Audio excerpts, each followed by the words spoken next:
Handa na ba ang inyong mga puso para sa isang kwentong magpapakita na ang tunay na pag-ibig ay hindi pagmamay-ari, kundi katapangan?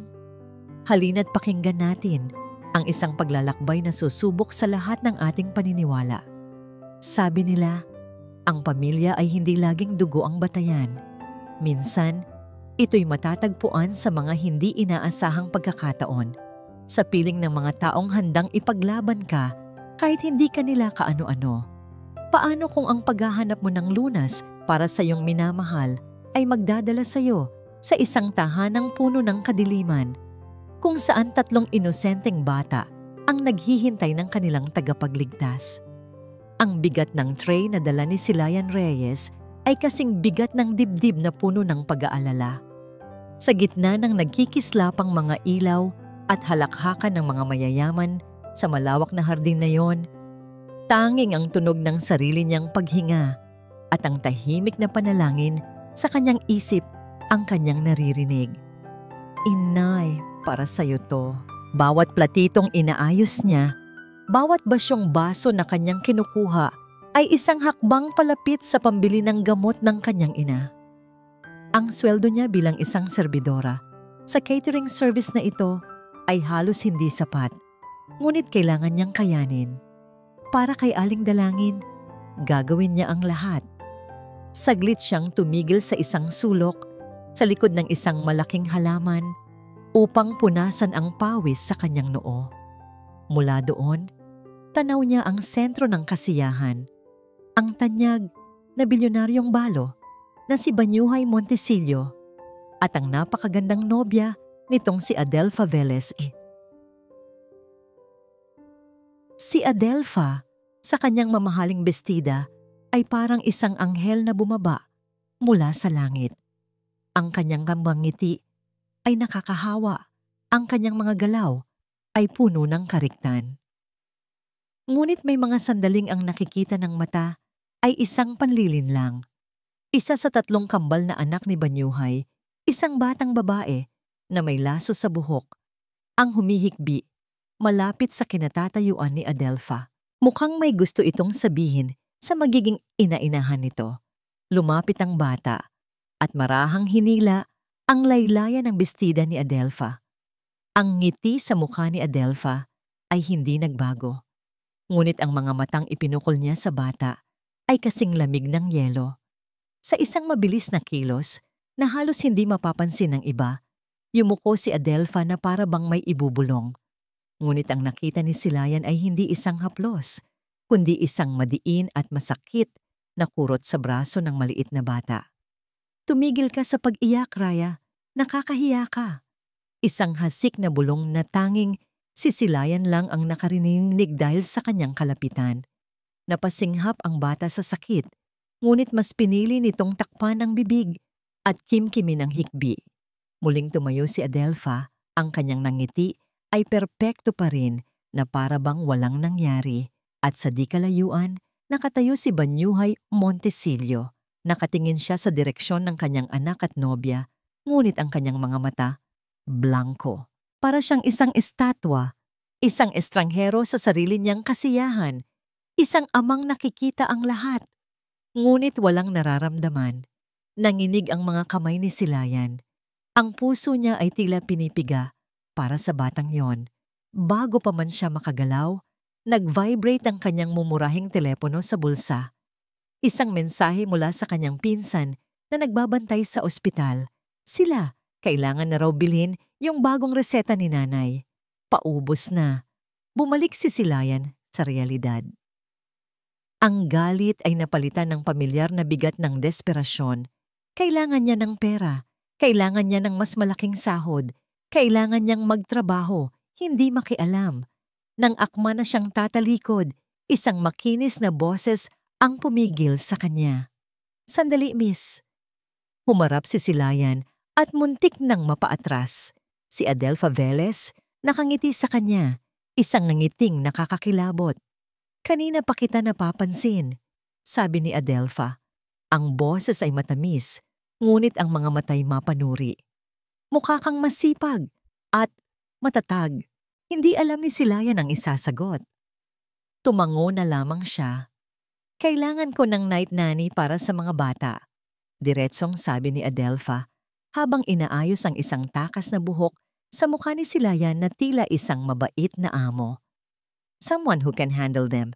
Masyado silang makukulit. The pay is good. Very good. Ang alok ay parang isang sagot sa kanyang mga dalangin, ngunit ang paraan ng pagkakasabi nito ay parang isang patibong. May kung anong babala sa kanyang isipan. Naalala niya ang kurot, ang mga matang walang buhay ni Banyuhay, ang hikbi ng batang nagngangalang Raya. Ngunit naalala rin niya ang mukha ng kanyang ina. Tinatanggap ko po, sagot ni Silayan. Sinusubukang itago ang panginginig sa kanyang boses. Ang nangiti ni Adelpha ay lumawak. Magaling! Magsimula ka bukas. Welcome to Villa Esperanza. Kinagabihan, sa ospital, habang pinagmamasdan ni Silayan ang mahimbing na pagtulog ng kanyang ina, hinawakan niya ang kamay nito. Ang balat ni Aling Dalangin ay manipis at malamig. Inay, may nakuha na po akong bagong trabaho. Malaki ang sahod. Bulong niya. Gagaling ka na po. Pangako yan. Kinabukasan, sa pagtayo niya sa harap ng isang dambuhalang gate na bakal, muling bumalik ang kaba sa dibdib ni Silayan, ang Villa Esperanza. Ang pangalan ay nangangahulugang pag-asa, ngunit para sa kanya, ang pakiramdam ay parang panganib. Isang security guard ang nagbukas ng gate para sa kanya. Sa paghakbang niya papasok, ang mabigat na gate ay nagsara sa kanyang likuran. Ang tunog niyon ay malakas at may alingaw-ngaw. Isang tunog na hindi lamang nagsasara ng daan, kundi tila isang bitag na kasasara pa lamang. Ang Villa Esperanza ay hindi isang bahay, isa itong palasyo. Ang sahig ay gawa sa nagniningning na marmol na kayang salaminin ang mga dambuhalang chandelier sa itaas. Ang mga pader ay napipintahan ng mga obra ng mga sikat na pintor. Ang bawat kasangkapan ay sumisigaw ng karangyaan, ngunit ang lahat ng ito ay nababalot ng isang kakaibang katahimikan, isang katahimikang hindi nagdudulot ng kapayapaan, kundi ng panlalamig. Isang matandang babae na may mabait na muka, ngunit may bakas ng lungkot sa mga mata, ang sumalubong kay Silayan. Siya si Manang Ginhawa, ang matagal ng kusinera ng mga Montesillo. Ako si Ginhawa. Pagpapakilala niya. Ang boses ay mahinahon. Halika, ituturo ko sa iyo ang magiging silid mo at ang mga dapat mong gawin. Habang naglalakad sila sa malawak na pasilyo, hindi maiwasan ni Silayan na mamangha at kasabay nito'y makaramdam ng pagkailang. Ang bahay ay napakalaki, ngunit tila walang buhay. Walang mga larawang pampamilya, walang mga drawing ng bata na nakadikit sa ref, walang kahit anong palatandaan ng isang masayang tahanan. Sa kusina, inabutan ni Manang Ginhawa si Silayan ng isang tasang mainit na tsa. Ang simpleng kabaitan na yon ay parang isang yakap sa nanlalamig niyang kalooban. Mag-ingat ka, Hija. Biglang sabi ni Manang Ginhawa, ang kanyang boses ay halos isang bulong. Hindi lahat ng kumikinang ay ginto. Tumingin si Silayan sa matanda. Nakita niya ang sinseridad at pag-alala sa mga mata nito. Tumango siya, alam na ang babala na iyon ay higit pa sa isang simpleng kasabihan. Nang ipakilala siya sa tatlong bata, napatunayan ni Silayan na tama ang kanyang hinala. Sina Hayo, Danaya at Raya ay parang tatlong maliliit na anghel na may mga matang nawalan na ng kislap. Nakatayo sila sa harap niya, magkakahawak kamay na para bang nagbibigayan ng lakas sa isa't isa. Good evening po. Sabay-sabay nilang bati, ngunit ang kanilang mga boses ay mahina at walang sigla. Hindi sila tumitingin ng diretso sa kanyang mga mata. Nang gabing iyon, sinubukan ni Silayan na basahan sila ng isang kwentong pambata. Sa malaki at magarang silid-tulugan ng mga ito, umupo siya sa sahig upang maging kapantay nila. Ngunit habang binabasa niya ang tungkol sa mga prinsipe at diwata, napansin niyang ang mga bata ay hindi nakikinig. Ang kanilang mga mata ay laging napapatingin sa pintuan na para bang anumang oras ay may papasok na halimaw. Ang hapunan ay isang pagpapahirap sa kaluluwa. Ang mahabang lamesa na gawa sa mahogany ay sapat para sa 20 tao, ngunit 5 lamang sila. Si Banyuhay sa isang dulo, si Adelfa sa kabila, at ang 3 bata sa gitna. Si Silayan ay nakatayo sa isang sulok, naghihintay kung may iuutos. Ang katahimikan ay binasag lamang ng tunog ng mga kubyertos na tumatama sa mga mamahaling plato. Si Banyuhay ay nakatitig sa kanyang pagkain, ngunit ang isip ay tila nasa ibang lugar. Si Adelfa naman ay kumakain ng may perpektong postura, ngunit ang kanyang mga mata ay matalim na nakamasid sa mga bata. Danaya, ayusin mo ang hawak mo sa kutsara. Biglang puna ni Adelfa. Ang boses ay kalmado, ngunit may diin. You're holding it like a commoner. Nagulat ang bata at halos mabitawan ang kutsara. Yumuko ito. Ang buhok ay tumabon sa kanyang mukha. Walang sinabi si Banyuhay. Nagpatuloy lang ito sa pagkain na para bang walang narinig. Naramdaman ni Silayan ang pag-init ng kanyang mga pisngi dahil sa nagahalong awa at galit. Ito ang klase ng pagmamalupit na hindi nagiiwan ng pasa sa katawan, ngunit sumisira sa kaluluwa. Pagkatapos ng hapunan, habang nagliligpit si Silayan sa kusina, narinig niya ang boses ni Adelfa mula sa kalapit na library. Ang pinto ay bahagyang nakaawang. Nakikipag-usap ito sa telepono at ang boses nito ngayon ay hindi na matamis. Ito ay puno ng pagkainis. Nakakabwisit talaga sila, Sandra. Palaging nakabuntot. Palaging may kailangan. But don't you worry, malapit na. After the wedding, diretso na sila sa isang mamahaling boarding school sa Switzerland. Malayo, tahimik, at sa wakas. Masosolo na rin natin ni Banyuhay ang lahat. Nanigas si Silayan sa kanyang kinatatayuan. Ang mga salitang iyon ay isang kumpirmasyon sa lahat ng kanyang kinatatakutan. Hindi lang niya gusto ilayo ang mga bata. Gusto niya silang burahin sa eksena. Hindi makatulog si Silayan ng gabing iyon. Ang kanyang isip ay gulo-gulo. Nagpasya siyang maglakad-lakad sa pasilyo para pakalmahin ang sarili. Ang tanging liwanag ay mula sa buwan na sumisilip sa mga matataas na bintana. Ang buong bahay ay tahimik, ngunit para sa kanya, ang katahimikan ay sumisigaw ng mga lihim. Sa dulo ng isang mahabang pasilyo, may nakita siyang isang pinto na kakaiba sa lahat. Gawa ito sa madilim at makapal na kahoy at tila laging nakakandado. Walang anumang palamuti. Isang simpleng pinto, ngunit may kung anong aura ng kalungkutan na bumabalot dito. Dahil sa kuryosidad, sinubukan niyang pihitin ang seradura. Nakakandado nga. Bawal pumasok dyan. Halos mapatalon si Silayan sa gulat. Sa kanyang likuran, nakatayo si Manang Ginhawa. May dalang isang basong tubig. Naku Manang, pasensya na po, napadaan lang. Kabadong sabi ni Silayan. Lumapit si Manang Ginhawa. Ang kanyang mukha ay seryoso sa ilalim ng malamlam na ilaw.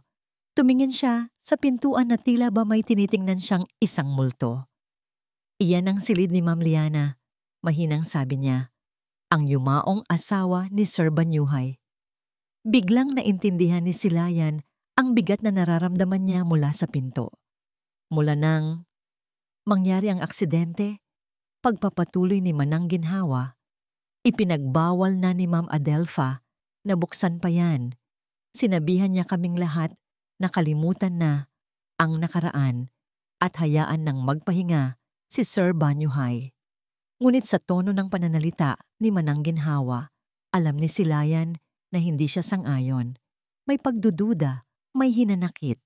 Bago umalis ang matanda, muli siyang humarap kay Silayan. Ang kanyang mga mata ay nagbababala. Ang bahay na ito, Ija, ay parang isang magandang hawla.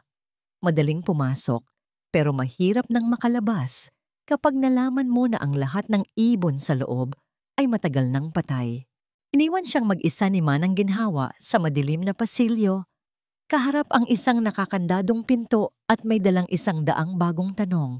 Napatingin siya sa sariling refleksyon sa bintana. Ang babaeng nakatingin pabalik sa kanya ay hindi na lang isang simpleng serbidora na naghahanap ng pera para sa ina. Isa na siyang saksi. At sa isang bahay na walang tawa, ang pagiging saksi ay isang napakadelikadong bagay. Ilang araw ang lumipas at unti-unting nakakahanap si Silayan ng maliliit na siwang ng liwanag sa madilim na bahay. Nagsisimula nang magtiwala sa kanya ang mga bata. Si Hayo, ang nag-iisang lalaki, ay nagpakita sa kanya ng kanyang paboritong laruang kotse. Si Danaya ay nagpatulong sa pagtali ng kanyang buhok at si Raya ang pinakamaliit ay minsan nang humawak sa kanyang kamay habang sila'y naglalakad sa hardin. Ang mga simpleng sandaling iyon ang nagbibigay lakas kay Silayan. Pinapaalala nito sa kanya kung bakit siya naroon. Hindi lang para sa kanyang ina, kundi para sa tatlong batang ito na uhaw sa kalinga. Ngunit sa Villa Esperanza, ang bawat sinag ng araw ay laging may kasunod na anino. At ang anino na yon ay may perpektong ngiti at pangalang Adelfa. Isang hapon, habang naghahanda para sa isang maliit na salo-salo, kasama ang mga business partners ni Banyuhay, abala ang lahat. Si Silayan ang naatasang magbantay sa mga bata sa sala, kung saan nakalatag ang isang napakamahal na puting carpet mula pa sa Persia. Dala-dala ni Adelfa ang isang tray na may 2 kopita ng mamahaling red wine, isa para sa kanya at isa para kay Banyuhay. Naglalakad siya na tila isang reyna. Bawat hakbang ay may kalkuladong grasya. Dumaan siya malapit sa mga batang tahimik na naglalaro. At sa isang iglap, nangyari ang lahat. Ay, isang hindi sinserong tili mula kay Adelfa. Natapilok daw siya. Ang isang kopita ng red wine ay tumalsik mula sa kanyang kamay at bumagsak mismo sa gitna ng puting-puting carpet. Ang matingkad na pulang likido ay kumalat na parang isang sariwang sugat. Agad na napatingin ang lahat. Ngunit bago pa man may makapagsalita, ang mga mata ni Adelfa, na puno ng pagkukunwaring gulat, ay napako kay Raya na siyang pinakamalapit sa kanya. Raya, oh my God, look what you did. Ang boses niya ay puno ng pagkadismaya na para bang ang bata ang may kasalanan. Nanlaki ang mga mata ng maliit na bata. Umiling siya. Ang kanyang mga labi ay nanginginig. Hindi po ako, Tita Adelfa. Don't lie to me, young lady. Nakita ko, tumakbo ka sa harap ko. Sigaw ni Adelfa at ngayon, ang mga pekeng luha ay nagsimula nang mamuo sa gilid ng kanyang mga mata. Lumapit si Banyuhay. Ang mukha ay gusot na sa pagod at iritasyon. Tiningnan niya ang mantsa. Pagkatapos ay ang umiiyak na si Raya at ang biktima na si Adelfa. Hindi na nakatiis si Silayan. Lumapit siya at marahang hinawakan sa balikat si Raya. Sir, wala po talagang kasalanan si Raya. Tahimik lang po siyang naglalaro dito. Ang mga mata ni Adelfa ay nag-apoy ng sandaling sumulyap sa kanya. Isang mabilis na kislap ng purong galit bago ito muling nagbalat kayo ng kalungkutan. Ngunit si Banyuhay, napagod na sa anumang klase ng komprontasyon, ay umiling lamang. Minasahe niya ang kanyang sentido. Silayan, huwag mo nang palakihin ito, sabi niya sa isang boses na pagod at walang pasensya. Tumingin siya kay Raya. Anak, mag-sorry ka kay Tita Adelfa mo at sa susunod, mag-ingat ka. Ang salitang anak ay lumabas sa bibig niya, ngunit ito'y walang init, walang pagmamahal. Isa lamang itong salita. Pero Daddy, hindi po talaga ako. Hagulgol ni Raya, ang kanyang maliit na katawan ay nanginginig. Raya, that's enough. Sa unang pagkakataon, tumaas ang boses ni Banyuhay. Ang hagulgol ng bata ay naging isang tahimik na hikbi. Yumuko ito, talunan. Si Silayan ay nakaramdam ng isang matinding kirot sa kanyang dibdib. Isang halo ng galit para sa kawalang katarungan at awa para sa batang napagkaitan ng tiwala ng sariling ama. Dinala ni Silayan si Raya sa silid nito. Doon, sa ilalim ng kumot, umiyak ng umiyak ang bata. Niyakap siya ni Silayan ng mahigpit. Shh! Tahan na. Tahan na, Raya. Bulong niya. Naniniwala ako sa'yo. Palagi kitang paniniwalaan, ha? Tandaan mo yan. Nang kumalma na ang bata, bumaba si Silayan para kumuha ng gatas. Sa madilim na kusina, nag-aabang sa kanya si Adelfa. Nakasandal ito sa pader, nakahalukip-kip. Ang kanyang anino ay mahaba at nakakatakot. You think you're a hero, don't you? Sabi ni Adelfa. Ang boses ay malamig at puno ng pang-uuyam.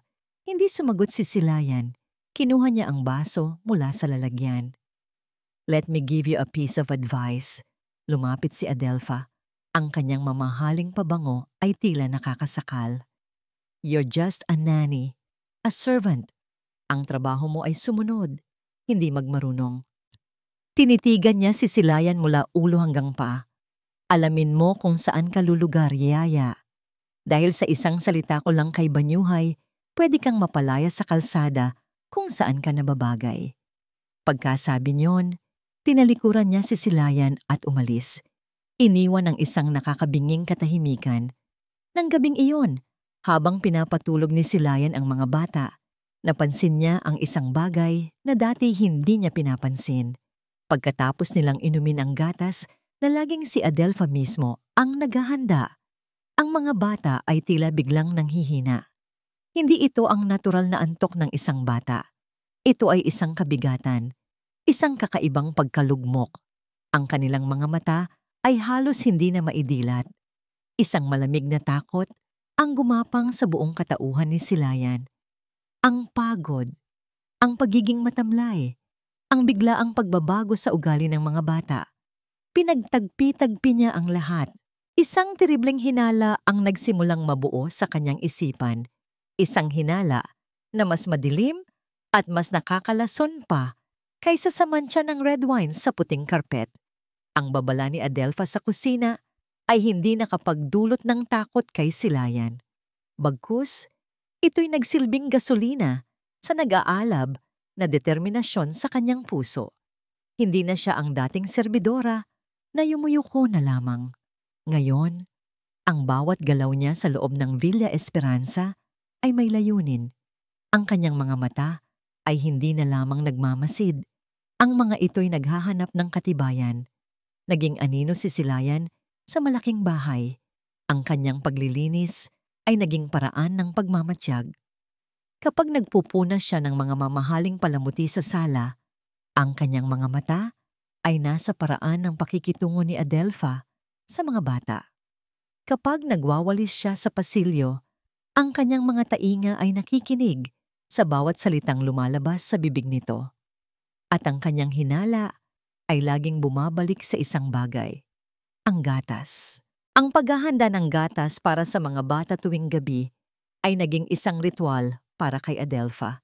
At sa ritual na yon, walang ibang pwedeng lumapit. Isang beses, nag-alok si Silayan na siya na ang gagawa. Ako na po, Ma'am Adelfa, para makapagpahinga na kayo. Sabi niya sa pinakamagalang na paraan.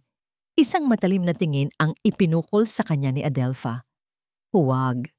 I like doing this for my children.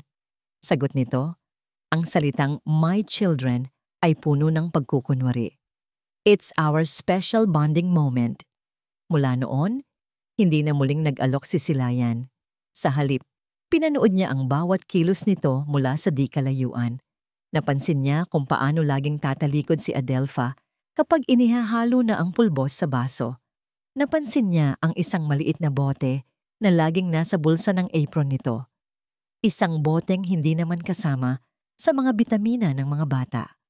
Ang paraan ng kanyang paghalo ay hindi parang paghahanda ng inumin, kundi parang isang salamangkerang gumagawa ng isang gayuma. Kailangan niyang makumpirma. Ngunit paano? Ang pagkakataon ay dumating isang gabi. Pagkatapos ihanda ang 3 baso ng gatas, biglang tumunog ang telepono ni Adelfa. Tila isang importanteng tawag. Inilapag niya ang tray sa mesa sa kusina at lumabas sa terasa para doon makipag-usap, marahil ay para walang makarinig. Ito na, ang bawat tibok ng kanyang puso ay isang malakas na dagundong sa kanyang dibdib. Mabilis na lumingon si Silayan. Walang ibang tao sa kusina. Kumuha siya ng isang maliit at malinis na bote ng gamot na lagi niyang dala para sa kanyang ina. Nanginginig ang kamay, lumapit siya sa tray. Ang amoy ng gatas ay normal, ang kulay ay normal. Ngunit alam niyang may mali. Maingat niyang kinuha ang baso ni Raya. May kaunti pang natira, mga 2 kutsara lang. Mabilis ngunit maingat niyang isinalin ang natirang gatas sa maliit na bote at isinara ito ng mahigpit. Ibinalik niya ang baso sa tray at itinago ang bote sa kanyang bulsa. Ilang segundo bago pumasok muli si Adelpha, natapon ng makipag-usap. Walang kamalay-malay si Adelpha. Dinampot nito ang tray at ngumiti kay Silayan. "Good night, Silayan. Make sure the kids are tucked in tight." Nang gabing iyon, sa kanyang maliit na silid, hindi mapakali si Silayan. Tinitigan niya ang maliit na bote sa kanyang palad. Isang bahagi ng kanyang isip ay nagsasabing, itapon na ito at kalimutan ang lahat. Mapanganib ang kanyang ginagawa. Ngunit ang imahe ng mga matamlay na bata at ang pagmamalupit ni Adelpha ay mas malakas. Binuksan niya ang bote. Inamoy. Wala pa ring kakaiba. Sa huli, nagpasya siya. Dinampot niya ang takip at uminom ng isang napakaliit na patak, sapat lang para matikman. Ang lasa ay gatas, pero may bahagyang pait sa dulo na madaling hindi mapansin. Umupo siya sa gilid ng kanyang kama at naghintay. 5 minuto, 10 minuto. Pagkatapos ng 15 minuto, naramdaman niya ito. Isang bahagyang pag-ikot ng kanyang paningin, isang kabigatan sa kanyang ulo na hindi niya maipaliwanag. Hindi ito nakalalasing, hindi rin nakakahilo ng todo. Ito ay isang pakiramdam ng pagiging mabagal, ng pagkaantok na hindi natural. Ngayon, sigurado na siya. May nilalagay si Adelpha sa inumin ng mga bata. Isang bagay na nagpapahina sa kanila, nagpapatamlay, nag-aalis ng kanilang likas na kasiglahan bilang mga bata. Ito ang dahilan kung bakit lagi silang mukhang pagod. Ito ang sandata ni Adelpha. Kinabukasan, hinanap niya si Manang Ginhawa. Alam niyang, sa lahat ng tao sa bahay na yon, tanging ang matanda lamang ang maaari niyang pagkatiwalaan. Nakita niya ito sa pantry, nag-aayos ng mga dilata. "Manang Ginhawa," simula ni Silayan, nanginginig ang kanyang boses. "May kailangan po akong sabihin sa inyo, pero natatakot po ako." Tumingin sa kanya ang matanda. Ibinaba nito ang hawak na lata ng sardinas at hinawakan siya sa braso. Ang mga mata nito ay puno ng pag-unawa. "Huwag kang matakot, Hija. Magsalita ka." Sa loob ng maliit at masikip na pantry, sa gitna ng amoy ng mga pampalasa at bigas, ibinuhos ni Silayan ang lahat. Ikinuwento niya ang tungkol sa pagmamasid niya, ang ritual ni Adelpha sa paggawa ng gatas, ang maliit na bote, at ang pagtikim niya kagabi. Habang nagsasalita si Silayan, hindi nagbago ang ekspresyon ni Manang Ginhawa. Nakikinig ito ng mabuti na parabang ang mga sinasabi niya ay kumpirmasyon lamang sa isang bagay na matagal na rin nitong pinaghihinalaan. Nang matapos si Silayan, isang mahabang katahimikan ang namayani sa pagitan nila. Sa wakas, tumango si Manang Ginhawa, isang mabagal at mabigat na tango. "Alam ko," mahinang sabi nito. "Matagal ko nang nararamdaman na may mali. Mula pa noong araw na dumating si Adelpha sa bahay na ito bilang assistant ni Ma'am Liana." Tumingin ito ng diretso sa mga mata ni Silayan at sa unang pagkakataon, nakita ni Silayan ang apoy sa likod ng malulungkot na mga matang yon. Isang apoy ng katapatan at ng uhaw para sa katarungan. "May ipapakita ako sa iyo," sabi ni Manang Ginhawa. Ang kanyang boses ay may bigat at determinasyon. Isang bagay na matagal ko nang tinatago. Pero sa tamang panahon, Ang mga salitang yun ay isang pangako at isang babala. Isang pangako ng tulong at isang babala na ang laban na kanilang papasukin ay mas malalim at mas mapanganib kaysa sa inaakala ni Silayan. Iniwan ni Manang Ginhawa si Silayan sa pantry. Ang puso niya ay pinaghalong takot at pag-asa. Hindi na siya nag-iisa. Sa madilim na bahay na ito, nakahanap siya ng isang kaalyado. Ngunit habang nakatingin siya sa pasilyo kung saan naglaho ang anino ng matanda, isang tanong ang umuukil-kil sa kanyang isipan. Ano ang itinatago ni Manang Ginhawa at kailan ang sinasabi nitong tamang panahon? Gabi na. Ang buong Villa Esperanza ay tahimik. Ngunit sa loob ng pribadong library ni Banyuhay Montesillo, ang ingay ay nakabibingi. Ito ang ingay ng mga alaala, ng mga tanong na walang sagot, ng isang konsensyang hindi matahimik. Sa kanyang kamay, hawak niya ang isang nakakwadradong litrato, ang larawan ni Liana, ang kanyang yumaong asawa. Ang nangiti nito sa litrato ay buhay na buhay, puno ng init at ligaya. Lahat ng bagay na nawala sa bahay na ito mula nang siya'y pumanaw. Si Liana ang tawa sa bawat sulok ng bahay. Ngayong wala na siya, tanging alingawngaw na lang ang natira. Mapapatawad mo ba ako, Liana? Bulong niya sa sarili habang hinahaplos ng kanyang hinlalaki ang malamig na salamin ng picture frame. Ginagawa ko ba ang tama para sa mga anak natin? Pakiramdam niya'y isa siyang taksil. Ang pag-ibig niya kay Liana ay isang sagradong bagay, ngunit ang pagtanggap niya kay Adelfa ay parang isang paglapastangan sa sagradong pangakong iyon. Ngunit ano ang gagawin niya? Mag-isa niyang pinalaki ang mga bata sa loob ng 2 taon? O mas tamang sabihing, pinanood niya silang lumaki habang siya'y unti-unting nalulunod sa sarili niyang pighati. Kailangan ng mga bata ng isang ina at kailangan niya ng isang tao na bubuo sa basag niyang mundo. Iniisip mo na naman siya? Isang malambing na boses ang pumutol sa kanyang pag-iisip. Pumasok si Adelfa, dahan-dahan, na para bang ayaw makabulabog. Lumapit ito sa likuran niya at marahang minasahe ang kanyang mga balikat. Ang mga daliri nito ay malambot at mainit, isang kaibahan sa lamig na bumabalot sa kanyang puso. Hindi mo kailangang akuin ang lahat, mahal. Bulong nito sa kanyang tainga. Nandito na ako. Panahon na para bumuo tayo ng sarili nating pamilya. Isang buo at masayang pamilya.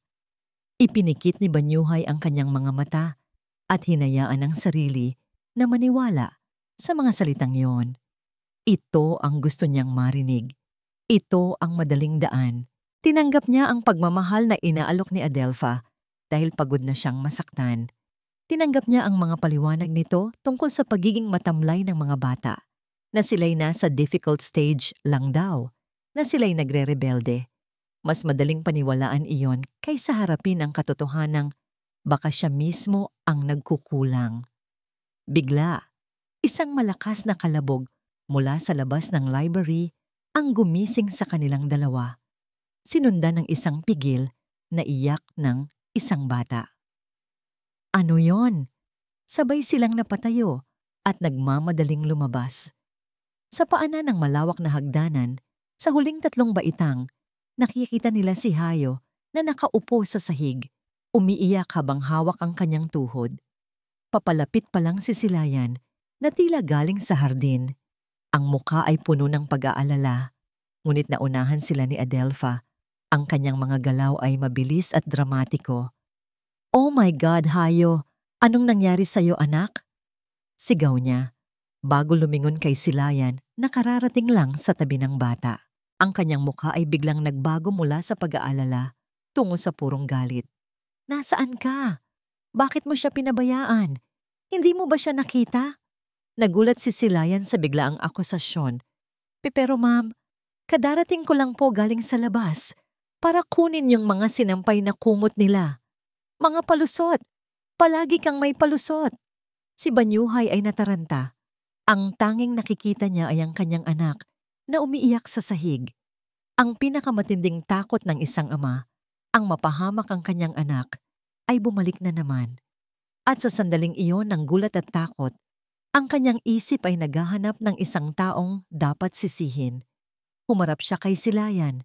Ang kanyang mga mata ay nag-aalab sa unang pagkakataon. Trabaho mo lang ang gawin mo. Siguraduhin mong ligtas sila. Sigaw niya, ang boses ay umalingaw-ngaw sa tahimik na bahay. Ang bigat ng kanyang frustrasyon, ang bigat ng kanyang pagkukulang ay ibinuntun niya lahat sa babaeng kaharap. Nakita niya ang gulat at sakit sa mga mata ni Silayan bago ito yumuko at dinaluhan si Hayo. Dinala ni Adelfa ang bata palayo habang patuloy na sinasabi kung gaano kapabaya ang bagong yaya. Naiwan si Banyuhay na nakatayo doon. Ang kanyang galit ay unti-unting napapalitan ng isang pamilyar na pakiramdam. Ang pagkadismaya sa sarili. Nang gabing iyon, pagkatapos masigurong isang galos lang ang natamo ni Hayo, pumasok si Banyuhay sa silid ng kanyang mga anak. Natutulog na silang tatlo, ang kanilang mga mukha ay payapa. Umupo siya sa gilid ng kama ni Hayo at pinagmasdan sila. Sinabi ni Adelfa na kapabayaan yon ni Silayan, madaling paniwalaan. Ngunit habang tinititigan niya ang kanyang mga anak, may isang tanong na nagsimulang umusbong mula sa pinakamalalim na bahagi ng kanyang isipan. Isang tanong na matagal na niyang pilit na ibinabaon. Bakit tila laging pagod ang kanyang mga anak? Bakit nawala ang sigla sa kanilang mga mata? Naalala niya ang kanilang malulutong na halakhak noong nabubuhay pa si Liana. Ngayon, kahit ang kanilang mga ngiti ay tila hirap na hirap lumabas.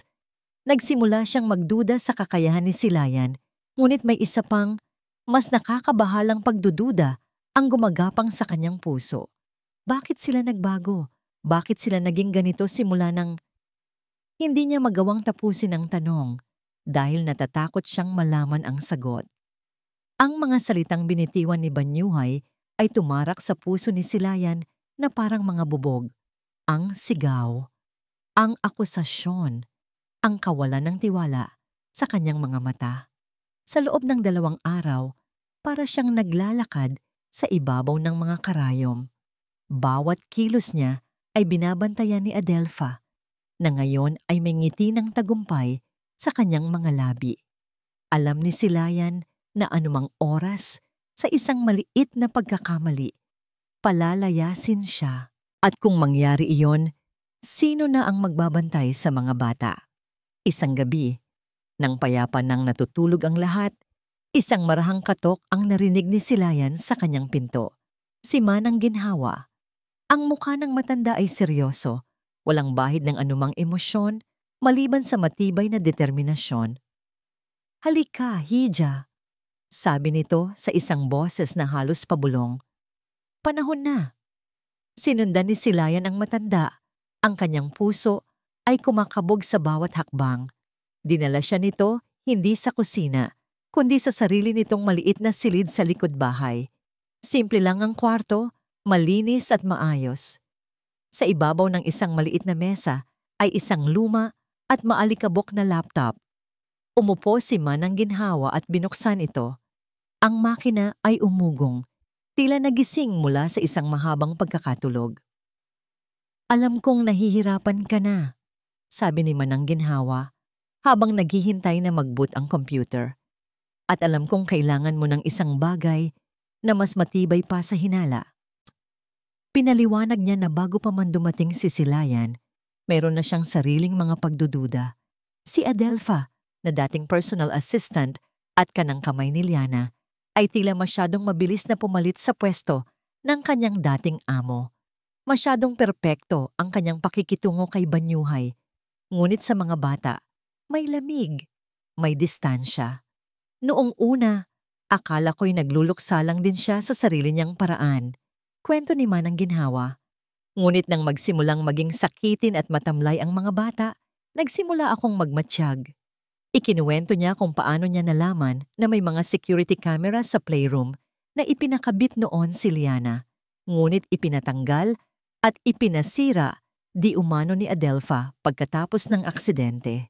Ang hindi alam ni Adelfa, si Manang Ginhawa ay nagawang itago ang isang kopya ng recordings mula sa memory card ng isang kamera bago ito tuluyang masira.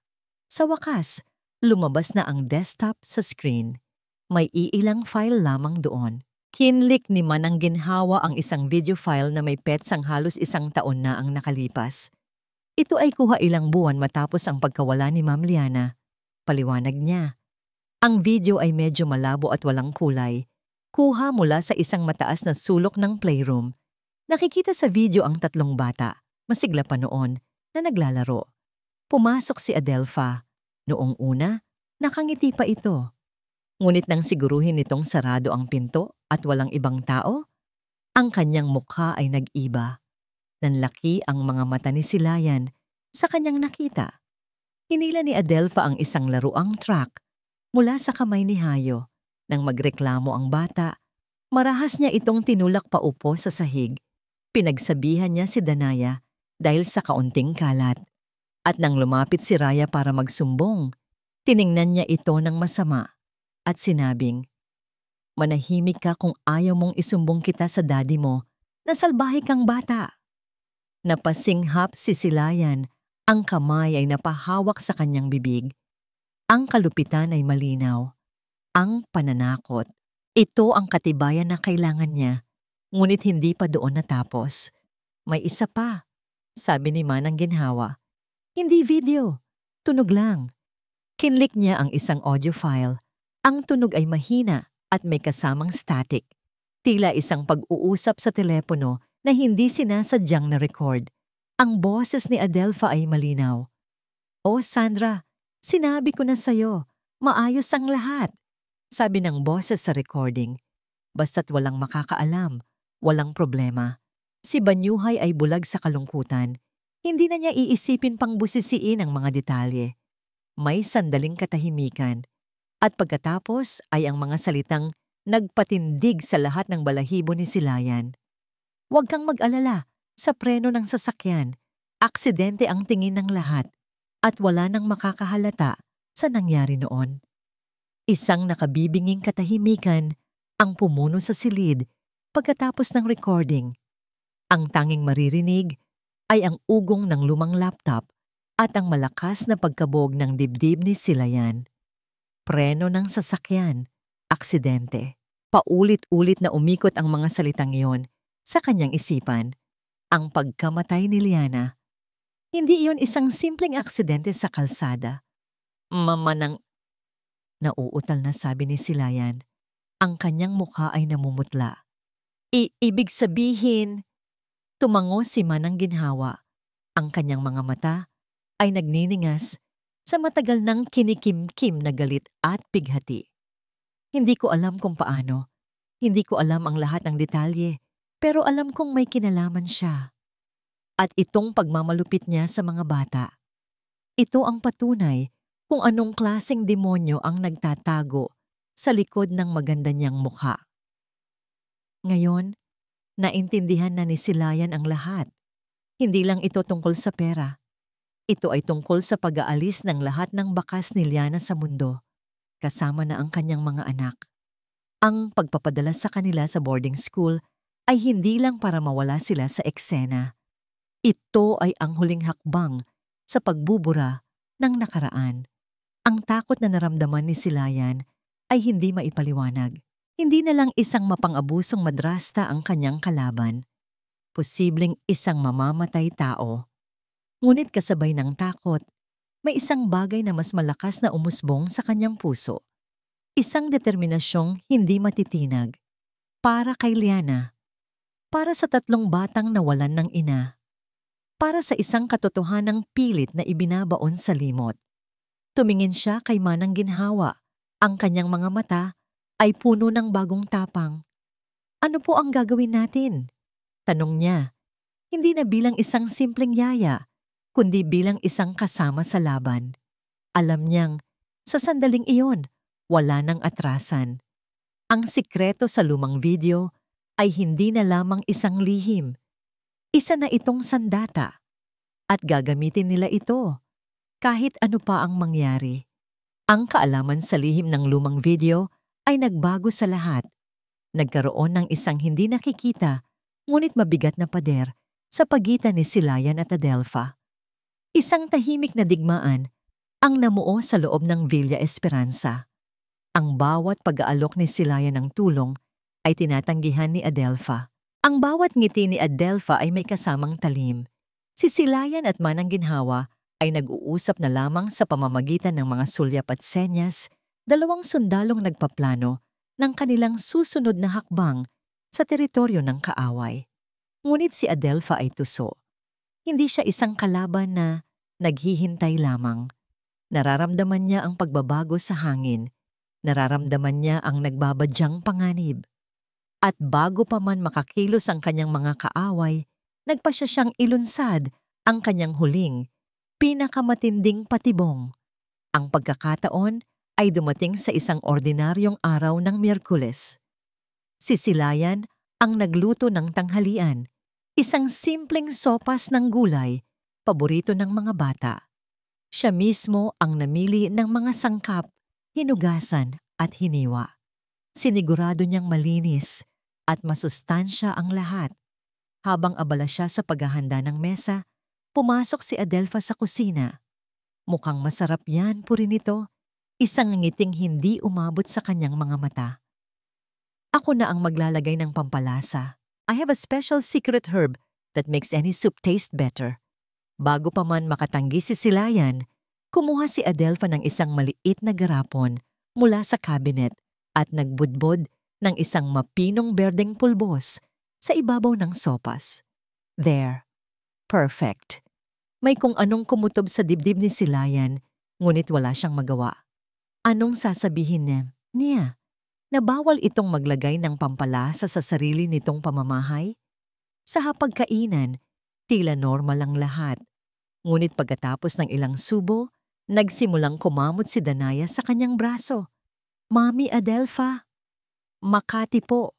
Reklamo niya. It's Tita Danaya, not Mommy. Malamig na pagtatama ni Adelfa bago lumingon sa bata na may pagkukunwaring pag-aalala. Saan Makati, baby? Ipinakita ng bata ang kanyang braso. May maliliit na pulang pantal na nagsisimula ng lumitaw.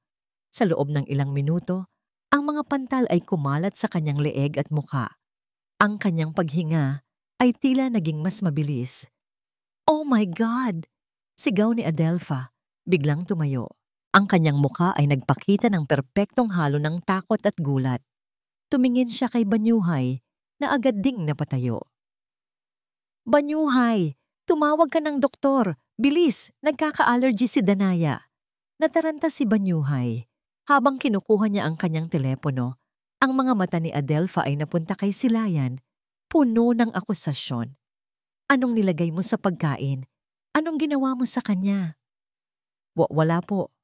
Gulay at sabaw lang po yan. Depensa ni Silayan habang sinusubukan niyang pakalmahin si Danaya na nagsisimula ng umiyak dahil sa takot. Mabilis ang mga pangyayari. Isang pribadong doktor ang dumating sa loob lamang ng 15 minutos. Masyadong mabilis na para bang nakaantabay lang ito sa malapit. Matapos suriin si Danaya na binigyan agad ng gamot, hinarap niya ang nag-aalalang si Banyuhay at ang hysterical na si Adelfa. It's a severe allergic reaction, sabi ng doktor sa isang profesional at seryosong tono. Mabuti na lang at nadala agad. Based on the symptoms, this is caused by food contamination.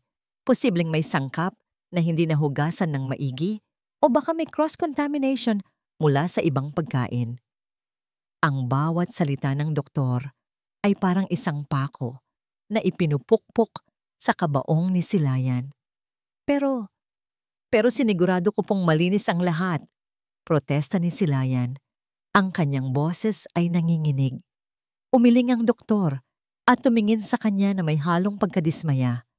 Miss, I'm not here to point fingers, but the evidence points to the food prepared. Sa ganitong sitwasyon, kalinisan ang pinakaimportante. Si Adelfa ay humagulgol sa balikat ni Banyuhay. Kasalanan ko to. Banyuhay, kasalanan ko to. Pinagkatiwalaan ko siya. Muntik nang mapahamak ang anak natin. Ang mga salita ni Adelfa ang profesional na hatol ng doktor Ang mga pulang pantal sa balat ni Danaya, lahat ay nagsanib upang lumikha ng isang perpektong bagyo sa isipan ni Banyuhay. Tumingin siya kay Silayan. Ang pagdududa na minsan na niyang naramdaman ay naging isang matibay na kombiksyon. Ang babaeng ito, na pinasimulan niyang pagkatiwalaan, ay naging pabaya. Inilagay niya sa panganib ang buhay ng kanyang anak. Ang puso ni Banyuhay ay nadurog.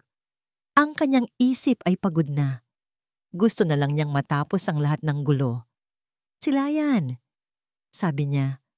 Ang kanyang boses ay mababa at walang emosyon, ngunit puno ng bigat. Tumingin si Silayan sa kanya. Ang kanyang mga mata ay nagmamakaawa. Naghahanap siya ng kahit katiting na pagdududa, kahit katiting na tiwala. Ngunit wala siyang nakita, kundi isang pinal at masakit na desisyon. "Umalis ka na." Ang apat na salitang iyon ay tumama sa kanya na parang isang sampal. Pero sir, sinabi kong umalis ka na." Ulit ni Banyuhay, mas malakas na ngayon, hindi makatingin ng diretso sa kanya. "Pinalalayas na kita." Sumenya siya sa 2 security guard na laging nakaistasyon malapit sa pinto. Lumapit ang mga ito kay Silayan. Hinawakan nila siya sa magkabilang braso. "Sir, pakiusap. Maniwala po kayo sa akin." Pagmamakaawa ni Silayan, ngunit ang kanyang mga salita ay nawalan na ng saysay. Habang hinihila siya palabas ng malaking pinto, narinig niya ang sigaw ng mga bata mula sa itaas. "Yaya sila! Yaya sila! Saan ka pupunta? Yaya sila! Don't leave us!" Ang mga boses ni Nahayo at Raya, puno ng takot at pagkalito, ang huling bagay na kanyang narinig bago isara ng malakas ang pinto sa kanyang harapan. Ang tunog na yon ay hindi lang nagsara ng 100, tila isinara nito ang lahat ng pag-asa. Ang gabi ay dapat sana'y isang selebrasyon, isang maliit at pribadong salo-salo sa Villa Esperanza. Naroon ang iilang malalapit na kaibigan at kasosyo sa negosyo. Ito ang gabing formal na ia-anunsyo ni Banyuhay at Adelfa ang petsa ng kanilang kasal. Ang lahat ay nakangiti. Ang lahat ay bumabati.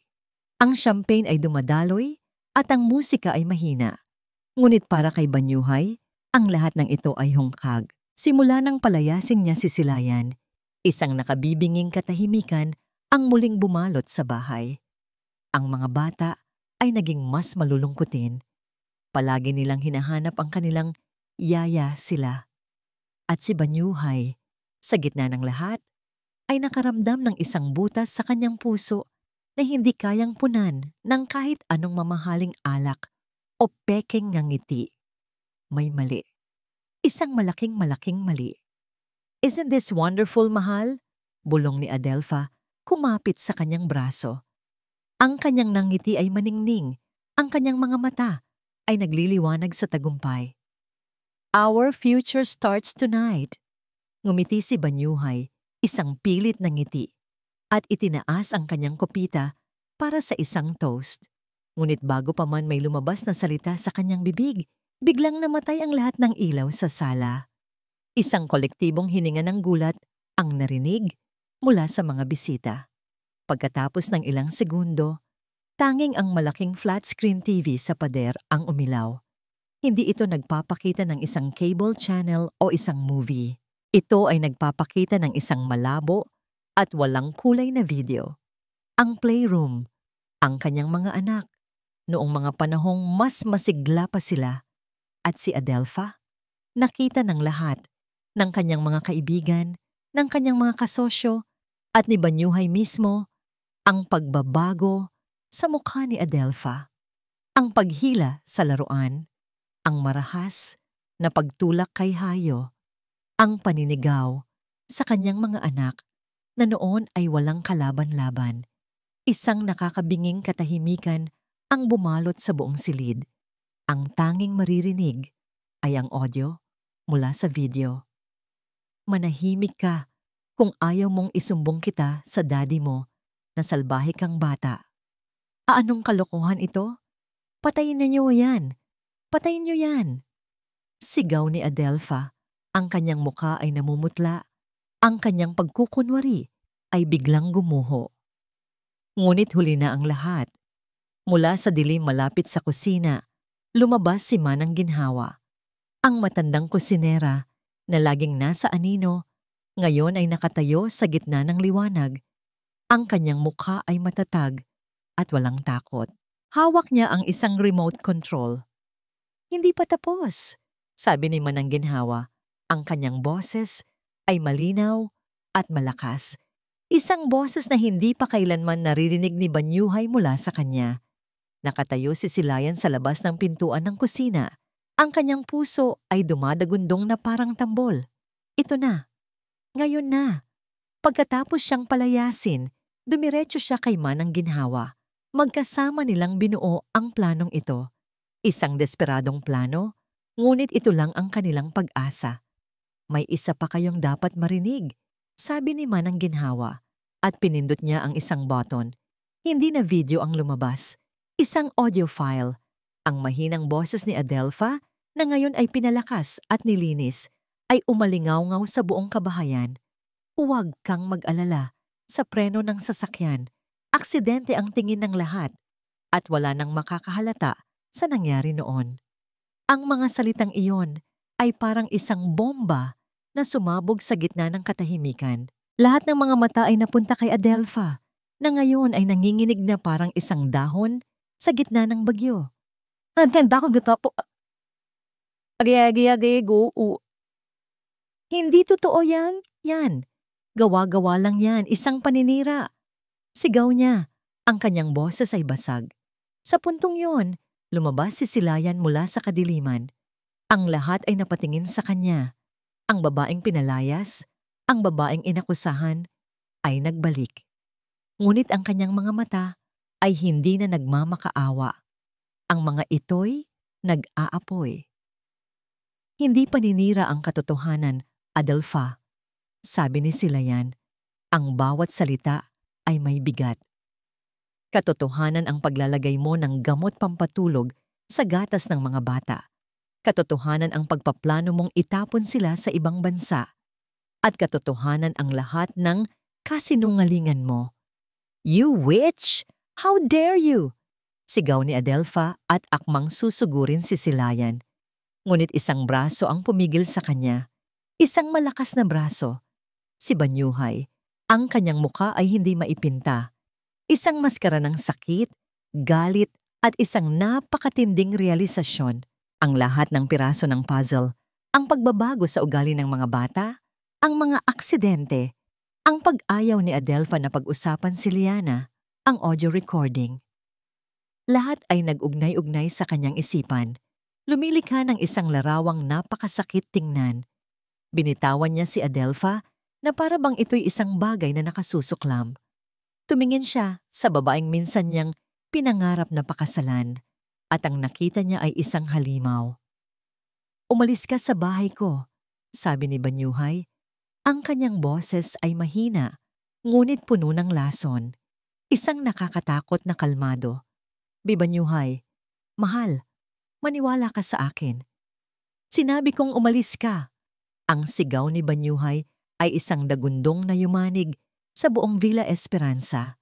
Ito ang sigaw ng isang taong sa wakas ay nagising mula sa isang mahabang bangungot. Ang sigaw ng isang pusong nadurog, ng isang tiwalang winasak. Sa gitna ng kaguluhan, bumukas ang pangunahing pinto. Pumasok ang dalawang unipormadong pulis. Lihim na tinawagan ni Manang Ginhawa bago pa man magsimula ang lahat. Habang pinoposasan si Adelpha, ang kanyang mga mata ay nanatiling nakatitig kay Banyuhay, puno ng isang nakakakilabot na pagbabanta. Hindi pa tayo tapos, Banyuhay! Tandaan mo yan! Hindi pa tayo tapos! Isinara ng mga pulis ang pinto. Ang mga bisita ay dahan-dahang nagsialisan, nahihiya. Naiwan sa sala si Banyuhay, si Manang Ginhawa at si Silayan sa gitna ng katahimikan na naiwan ng bagyo. Napaupo si Banyuhay sa sahig, ang kanyang mga kamay ay nakasabunot sa sariling buhok. Ang malakas na bilyonaryo ay biglang naging isang basag na lalaki. Umiiyak hindi dahil sa galit, kundi dahil sa isang napakalalim na pagsisisi. Ang Villa Esperanza ay tila isang larangan ng digmaan pagkatapos ng isang matinding labanan. Ang mga palamuti para sa selebrasyon ay naroon pa, ngunit ang mga ito'y nagsisilbing isang malungkot na paalala ng mga kasinungalingang naganap. Ang katahimikan ay bumalik, ngunit hindi na ito ang dating malamig at nakakabahalang katahimikan. Ito ay isang katahimikang mabigat, puno ng mga bagay na kailangang harapin. Hindi natulog si Banyuhay ng gabing iyon. Umupo siya sa sahig sa silid ng kanyang mga anak, pinagmamasdan ang kanilang payapang mga mukha habang sila'y natutulog. Ang bawat paghinga nila ay isang sampal sa kanyang mukha. Gaano siya naging bulag? Gaano katagal niyang hinayaan ang sarili na malinlang habang ang kanyang mga anak ay tahimik na nagdurusa. Ang sakit ng katotohanan ay mas matindi pa kaysa sa sakit ng pagluluksa. Ang pagluluksa para kay Liana ay isang malinis na sugat, ngunit ang sugat na iniwan ni Adelfa ay marumi, puno ng laso ng pagkakasala at pagsisisi. Kinabukasan lumapit siya kay Mana ng ginhawa sa kusina. Ang matanda ay naghahanda ng almusal na para bang isa lang itong ordinaryong araw. Ngunit sa pagitan nila, may isang bagong paggalang, isang bagong ugnayan na nabuo mula sa pinagdaanang krisis. Simula ni Banyuhay, ang kanyang boses ay paos. Salamat. Isang simpleng salita, ngunit naglalaman ito ng lahat. Salamat sa iyong katapangan. Salamat sa iyong katapatan. Tumingin sa kanya si Manang ginhawa. Ang kanyang mga mata ay malumanay. Ginawa ko lang po ang nararapat para kay Ma'am Liana at para sa mga bata. Ikinuwento niya ang lahat. Ang kanyang matagal ng pagdududa, ang pagtatago niya ng video, ang kanyang tiwala kay Silayan. Habang nakikinig si Banyuhay, lalo siyang nilamon ng hiya. Ang mga taong pinakamalapit sa kanya, ang mga taong tunay na nagmamahal sa kanyang pamilya, ay nakita ang katotohanan. Tanging siya lang, ang ama at haligi ng tahanan, ang nanatiling bulag. Nasaan siya? Tanong ni Banyuhay. Nasaan si Silayan? Nasa bahay po ng pinsan niya. Sagot ng matanda. Doon muna siya tumuloy matapos siyang... Hindi na itinuloy ni Manang ginhawa ang sasabihin, ngunit alam nilang pareho ang ibig sabihin nito. Matapos siyang palayasin. Hindi na nag-aksaya ng panahon si Banyuhay. Naligo siya, nagbihis, at nagmaneho papunta sa address na ibinigay ni Manang. Ang lugar ay isang simpleng subdibisyon malayo sa karangyaan ng San Isidro del Mar. Bawat bahay ay magkakatabi. Bawat bakuran ay maliit. Ito ang mundo ni Silayan. Isang mundong tunay, hindi tulad ng pekeng mundo na kanyang ginagalawan. Nakita niya si Silayan sa labas ng isang maliit na bahay, nagdidilig ng mga halaman. Ang sikat ng araw ay tumatama sa kanyang mukha. Dito, sa labas ng Villa Esperanza, mukha siyang mas payapa, mas malaya. Bumaba si Banyuhay mula sa kanyang mamahaling sasakyan. Sa paglapit niya, napansin siya ni Silayan. Ang ngiti sa mukha nito ay dahan-dahang nawala. Napalitan ng isang neutral na ekspresyon, hindi galit, hindi rin tuwa. Isang paghihintay. Tumayo si Banyuhay sa kanyang harapan. Ang bilyonaryong sanay mag-utos. Ang lalaking kayang bilhin ng lahat ay hindi alam kung paano magsisimula. Walang salitang sapat para humingi ng tawad. Silayan, sabi niya. Ang kanyang boses ay halos hindi marinig. Ako. Hindi niya kayang sabihin. Ang mga salita ay naiipon sa kanyang lalamunan. Kaya ginawa niya ang isang bagay na hindi pa niya nagagawa sa harap ng ibang tao maliban kay Liana. Yumuko siya. Isang bahagyang pagyuko. Ngunit para sa isang lalaking tulad niya, ito ay katumbas ng pagluhod. Patawarin mo ako. Sa wakas ay nasabi niya. Ang kanyang mga mata ay nakatitig sa sementadong daan. Patawarin mo ako sa lahat. Sa hindi ko pakikinig. Sa hindi ko pagtitiwala. Nabulag ako, sila. Nabulag ako sa sarili kong sakit at hinayaan kong mangyari ang lahat ng ito. Isang mahabang katahimikan ang sumunod. Tanging ang huni ng mga ibon at ang tunog ng mga sasakyan sa di kalayuan ang maririnig. Inangat ni Banyuhay ang kanyang tingin. Nakatingin sa kanya si Silayan at sa mga mata nito, nakita niya ang lahat ng sakit na idinulot niya. Ginawa ko lang po ang tama para sa mga bata. Mahinang sagot ni Silayan. Ang kanyang boses ay walang panunumbat, ngunit puno ng pagod. Alam ko, sabi ni Banyuhay, iniligtas mo sila. Iniligtas mo kaming lahat. Muli, katahimikan. Alam ni Banyuhay na hindi niya maaaring hilingin na bumalik ito basta-basta. Hindi pagkatapos ng lahat, ngunit kailangan niyang subukan, hindi para sa sarili niya, kundi para sa kanyang mga anak. Kailangan kanila. Sila. Sabi niya, ang kanyang boses ay puno ng pagsusumamo. Kailangan ko ng tulong mo. Hindi ko alam kung paano magiging isang ama. Nakalimutan ko na kung paano. Pakiusap, bumalik ka. Hindi bilang isang yaya, bumalik ka para tulungan akong buuin ulit ang pamilya ko, para tulungan akong matutong maging isang ama. Ang alok ay hindi tungkol sa trabaho o sahod. Ito ay isang alok ng pag-asa. Isang pakiusap mula sa isang taong naliligaw. Tumingin si Silayan sa malayo, sa mga halaman na kanyang dinidiligan. Pagkatapos ay muli siyang tumingin kay Banyuhay.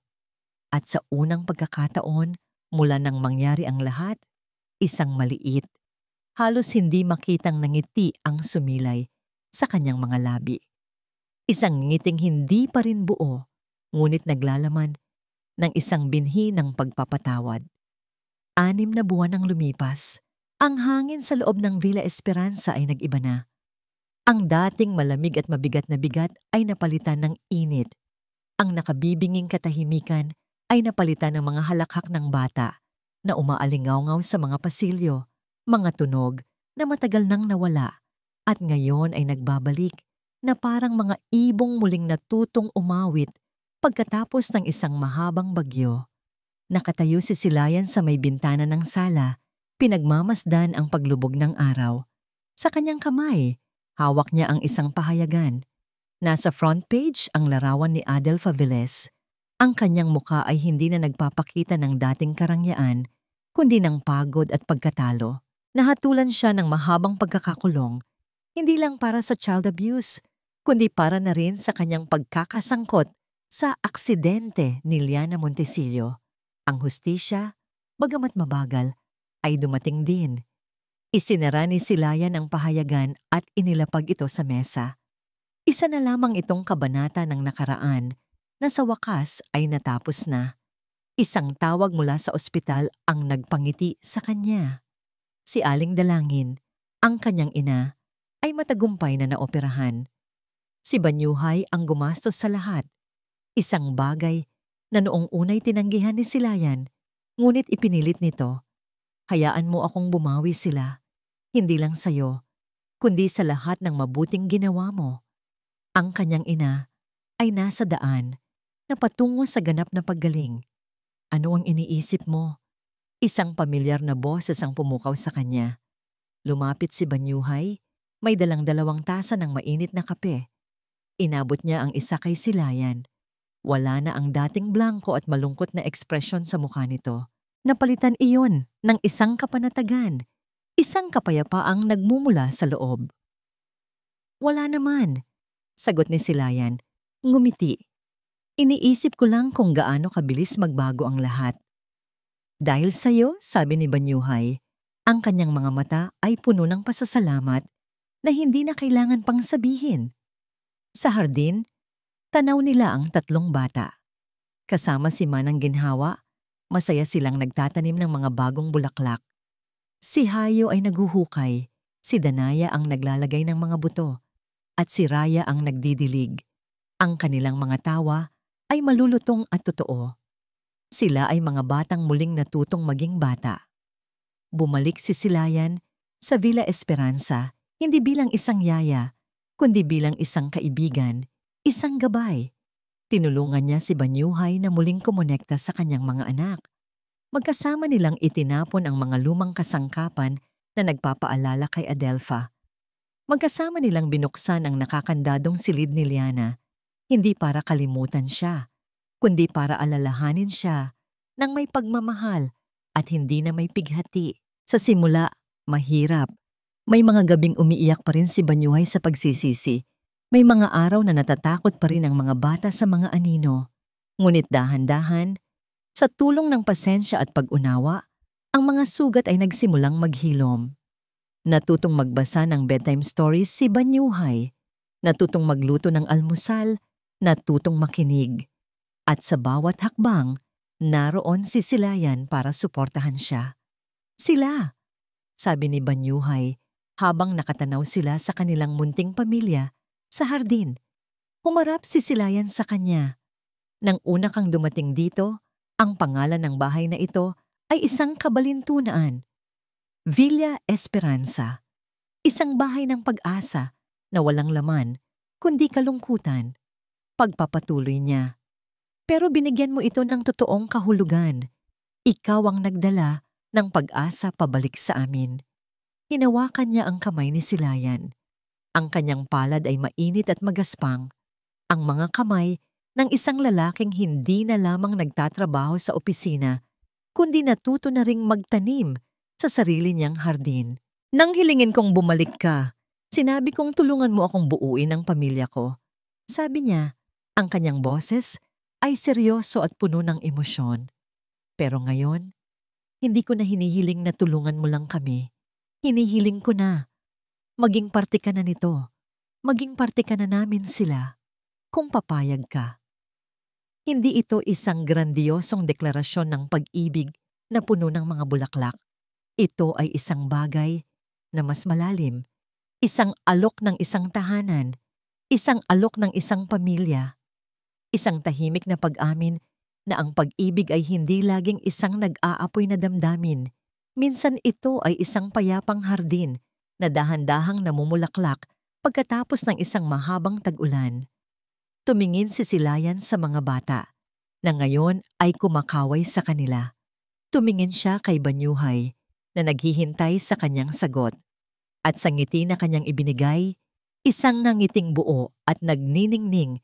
Natagpuan niya ang kanyang sagot at natagpuan niya ang kanyang tahanan. Ang Villa Esperanza sa wakas ay naging isang tunay na tahanan ng pag-asa. Sa pagtatapos ng ating kwento, ipinapaalala sa atin ang isang mahalagang aral.